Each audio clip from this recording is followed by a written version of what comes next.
Fikatila dari Sekolah SMA Negeri 3 Sigi kelas 12 MIPA 1. Pada video kali ini, saya akan membahas materi biologi tentang pembelahan sel secara mitosis.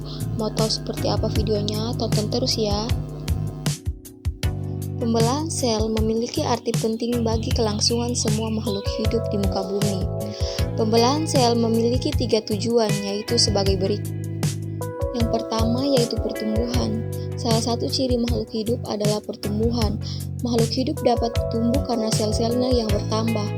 Semakin banyak sel dalam makhluk hidup, maka semakin besar pula ukuran makhluk. Dan yang kedua yaitu perbaikan. Ketika tubuh terluka setelah beberapa waktu, bagian tubuh yang luka akan menutup seperti semula. Bagian tubuh yang mengalami luka itu terjadi kerusakan jaringan.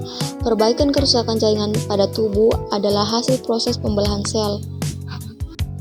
Dan yang terakhir adalah reproduksi. Reproduksi adalah salah satu ciri makhluk hidup pada proses reproduksi seksual. Diperlukan sel kelamin untuk membentuk individu baru. Proses pembentukan sel kelamin ini dilakukan dengan cara pembelahan sel. Menurut teori, sel-sel yang dikemukakan oleh Rudolf Virchow pada tahun 1855, semua sel hidup berasal dari sel yang sudah ada sebelumnya.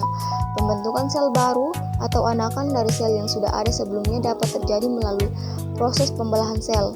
Jenis pembelahan sel ada dua, yaitu pembelahan mitosis dan pembelahan meiosis. Pada video kali ini kita akan menjelaskan tentang pembelahan secara mitosis. Pembelahan mitosis terjadi pada sel-sel tubuh atau sel somatik makhluk hidup. Pada pembelahan ini dihasilkan sel anak yang mempunyai jumlah kromosom sama dengan kromosom sel. Pembelahan mitosis adalah tipe pembelahan yang menghasilkan dua sel anakan. Sel anakan ini mempunyai karakter identik secara genetik dengan sel induk. Artinya kedua sel anakan yang terbentuk mempunyai susunan genetik sama, termasuk jumlah kromosom. Jumlah kromosom yang dimiliki oleh sel anakan disebut dengan diploid. Sel diploid adalah sel-sel kromosom berpasangan. Pembelahan mitosis adalah proses yang berkesinambungan yang terdiri atas 4 fase pembelahan. Ada tahap akhir pembelahan mitosis, umumnya selalu diikuti pembelahan sitoplasma, yang disebut sitokinesis. Saat sitokinesis terjadi, terbentuk cincin pembelahan yang berfungsi membagi sitoplasma sehingga terbentuk dua sel anakan. Nah, sekarang kita akan masuk pada 4 tahap pembelahan. Yang pertama yaitu profase. Membran inti mulai rusak menjadi bagian-bagian kecil. Benang-benang kromatin memadat membentuk kromosom.